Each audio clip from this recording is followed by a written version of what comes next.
ما ته اور نه بلې زړه کوم تیلې راوړی تیلې هم تاسو نه امیر صاحب دا د خیره څه پخېږي ډېرنده مثاله جواد امیر صاحب غوړې ته هم خلک وساتي جواد امیر صاحب دا څه پخېږي جي غوړې ته ټول واچوه او دغه تیلې به من لږ زور بل زه څه تپوس کوم څوک جواب نه راکوي خو بس کار روان دی غوړې یا پران دي نو واچو څه پکې وایي غوړې ډېر زیات کېږي دي باطل دې کړو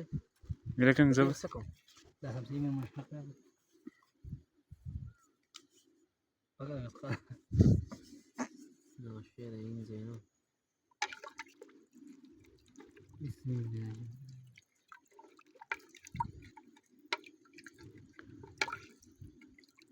ان شاء الله چې دا مضبوط په مضبوط